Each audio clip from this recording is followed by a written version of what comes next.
3 months into lifting again, I had real kettlebells, a real plan on paper, and I still didn't know my max on a single lift. Not one. Which meant I had no real idea if I was actually training hard enough to build muscle or just going through the motions with heavier weight in my hand. This is the second video in the lifting story. When I started, 25-pound kettlebell, no program, didn't know what I was doing. A few months in, I got more serious, got some more equipment, got a real structure. Today's about the thing that was still missing even after I got serious. And it's a bigger deal than it sounds. So here's the thing nobody tells you. You can add weight. You can add structure. You can feel like you're progressing and still not know if you're anywhere close to your actual limit. I know that sounds obvious when I say it out loud, but I lived it. I went from a 25-pound kettlebell to a 35-pound kettlebell, and I felt like it was progress. And it was progress. But progress toward what? I didn't know what my ceiling was, so I didn't know if 35 pounds was actually pushing me or if I still had 15 more pounds sitting right there that I just hadn't tested.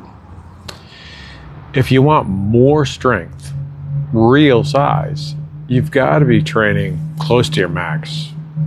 Not every set, not every day, but you've got to at least know where it is, and I didn't, for months. There's actually a name for this. It's called progressive overload. The idea that you've got to keep adding a little more over time to keep building muscle. More weight, more reps, more effort, something. But here's the part people skip. You can't apply progressive overload on purpose if you don't know your ceiling. You're just adding more into the dark and hoping it's enough. I've got the actual plan I was following back then. Built for me at 170 pounds. I'm sitting around 155, 160 now. So it's a real snapshot of where I was. 25 and 35-pound kettlebells, some dumbbells. Hernia safe through the whole thing, which mattered to me then and matters now. It's a good program, and I'm not knocking it. But I look at it next to what I'm doing now, and you'll see there's no ceiling anywhere in that plan. No max. No, here's what you're working toward. Just weight and reps and hope. And the point being, I was probably leaving reps on the table and didn't even know it.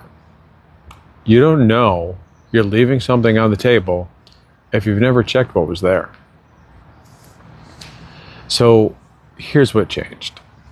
I'm not doing a true 1 rep max. Not with my hernia. That's just not worth the risk for me. And I'm not telling you to or not to do it either. But I did start actually testing. Pushing a lift close to failure, under control, and paying attention to where it gave out. That's it. That's the whole secret. It's not complicated. It's just something that I hadn't done.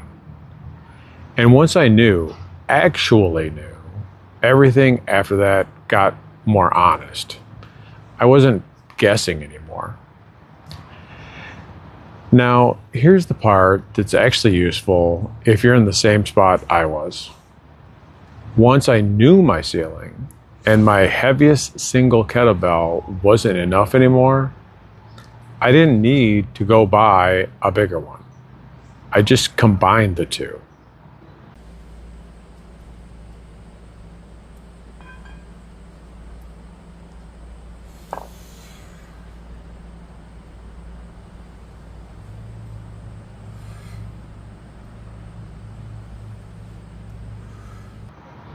45 in one hand, 35 in the other. That's 80 pounds of real load, and it balances better than you'd think. I'm using these on both hip thrusts and Romanian deadlifts. It's the cheapest progression trick I've found. And the other piece, I'm not just winging workouts anymore. I've got an actual 8-week cycle. Weeks where I'm establishing the moves, weeks where I push closer to failure, weeks where I add volume. And then, and this is the part everyone wants to skip, a deload week. Cut the sets back. Let it consolidate. It's not being soft. That's where the gains actually lock in. Again, boring, but it works. So if you've been lifting a while and you've never actually tested where you are, that might be worth more to you right now than new equipment. You don't need heavier equipment before you know what you can already do with the weights that you've got. So, next video is coming next week. If this one helped, subscribe. It's free, and leave a comment. I'd love to read them.